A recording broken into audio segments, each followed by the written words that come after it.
안녕하세요. 연재 목사입니다. 오늘은 이 하나님 나라의 회복, 왕국의 회복에 대해서 서론격에 대해서 한번 말씀을 전하겠습니다.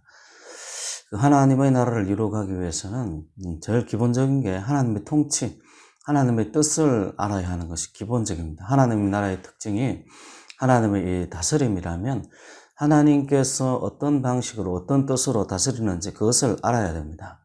그래서 하나님께서는 인간에게 여러 가지로 이 자신의 뜻을 보여주셨어요. 우리에게 주어진 이 하나님의 성령도 일종의 어떤 하나님의 뜻을 보이고자 하는 그 하나님의 방법이었죠. 그것을 우리는 이제 보통 이 계시라고 이야기를 하는데, 하나님께서 뜻을 보여주시는 것을 계시라고 합니다. 성경에는 이 하나님의 뜻이 문자로 나타난 것입니다. 성경에는 하나님의 뜻이 문자로, 그러니까 이 계시가 문자로 나타나는 것이라 누가 봐도 이 확실한 그 하나님의 뜻이 나타나 있죠. 그 최초의 어떤 기록된 말씀이었던 십계명도 그런 이 계시의 일종이었습니다.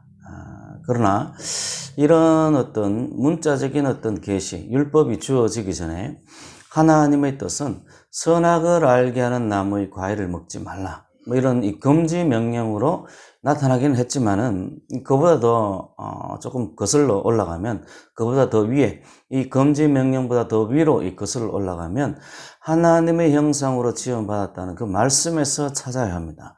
하나님께서 인간에게 생육하고 번성하라, 땅을 다스리라, 이런 말씀을 하기 이전에 이미 하나님의 형상으로 지음받았다는 그 말씀에서 하나님의 뜻이 인간에게 보여진 거라고 봐야 돼요. 하나님의 형상이 외면이나 내면으로 이렇게 만들어졌는데, 내면적으로 이 새겨진 것을 우리는 양심, 생각, 마음, 이런 언어로 표현을 합니다. 그 중에서 이 선악을 분별하는, 그러니까 선악을 선명하게 나타낼 수 있는 양심이란 단어를 선택해서 지금부터 사용하기로 합니다. 하나님께서 이 양심에 하나님의 어떤 절대적인 관념, 완전성, 이 거룩성, 이런 것, 선악에 대한 어떤 개념들을 새겨 놓으시고 하나님의 형상이 인간을 통해서 이렇게 나타나게 하신 겁니다. 인간은 하나님의 형상으로 지음받았을 뿐 아니라 하나님의 형상으로 지음받았기 때문에 당연히 이 우주 만물에, 이 온 세상에 하나님의 형상을 나타내는, 하나님의 영광을 나타내는 그런 존재였던 겁니다. 인간의 어떤 출생 자체, 만들어진 자체, 창조된 어떤 목적 자체가 하나님의 영광을 나타내는 그런 존재인 거예요. 그래서 이 외면이나 내면이나 이런 인간의 양심, 새겨진 양심이 원래대로 이 기능을 했다면 하나님의 영광을 나타내는데 많이 쓰임을 받았겠죠. 하나님의 거룩하심과 완전성에 대해서, 하나님의 선하심에 대해서 이런 것들을 많이 나타냈을 텐데, 이 선악과를 먹는 인간의 불순종의 행위를 통해서, 인간의 죄악된 행위를 통해서 이 양심, 인간에게 새겨진 하나님의 형상, 이 양심은 더 이상 제 기능을 할 수 없게 됩니다. 우리는 이것을 보통 신학적으로 이 현상을 전적 부패라고 이야기를 합니다. 죄로 인해서 더 이상 선악을 행할 수도 없고 선악을 알 수 없는 그런 어떤 상태가 되어버린 거예요. 선악을 알 수 있는 기능이 죄로 인해서 더 이상 발휘될 수 없게 된 겁니다. 이것은 인간이 더 이상 이 창조의 목적, 하나님의 나라를 이루고자 하는 그 하나님의 목적을 이룰 가능성이 전혀 없다는 것을 이야기를 합니다. 다시 말하자면 인간 자신에게 있어서는 하나님의 나라가 아니고 인간 개별적으로 인간 자신에게 있어서는 구원이 전혀 있을 수 없다는 것을 의미합니다. 그래서 이런 그 하나님의 나라, 왕국의 파괴는 기본적으로 죄의 결과인데요. 이 죄의 문제가 해결돼야 하나님의 왕국이 해결될 수 있는 겁니다. 회복될 수 있는 겁니다.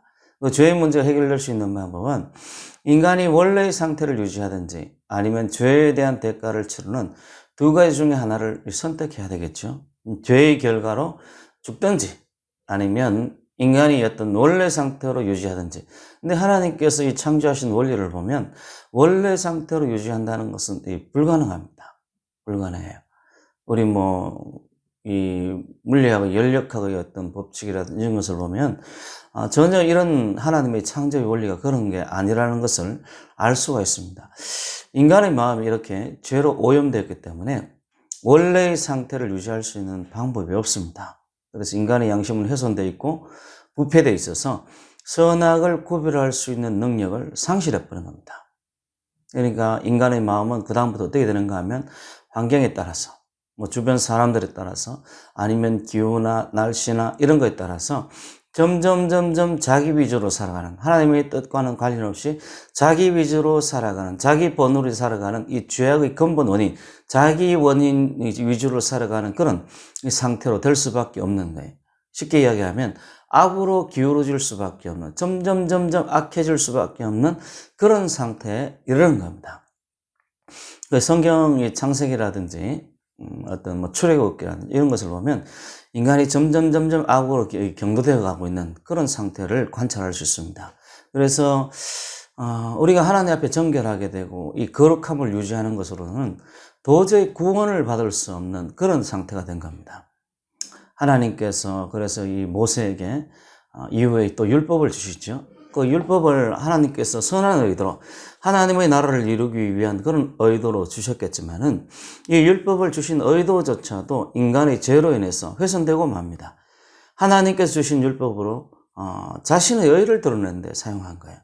하나님께서 그래서 율법을 선한 의도로 하나님 나라를 이루기 위해서 이 율법을 통해서 이스라엘이 하나님의 나라를 이루도록 이 율법을 주셨지만은 오히려 하나님의 영광을 나타내고 하나님의 은혜를 증거하고 하나님의 어떤 나라를 이루어갈 그 율법이 인간은 자신의 의를 드러내는 데 사용되어서 참으로 인간이 하나님께서 어떤 선한 것을 주신다 할지라도 어떤 은혜를 주신다 할지라도 그것을 감당할 능력이 없다는 것을 증거합니다. 죄의 근본적인 특징은 하나님을 거역하고 반역하는 데 있죠. 하나님께서 인간에게 어떤 좋은 것을 준다 할지라도 인간은 이런 죄 가운데, 하나님을 거역하는 죄 가운데 있기 때문에 하나님의 의도대로 좋은 것을 하나님의 의도대로 사용하는 것이 아니라 꾀를 내서 그것을 오히려 악하게 사용하는 거예요. 그래서 하나님 주신 율법이 오히려 인간을 자유롭게 하는 게 아니라 인간을 얽매는 것이 되어버린 겁니다. 이상은 또 다음 순서에 한번 하기로 하겠습니다. 감사합니다.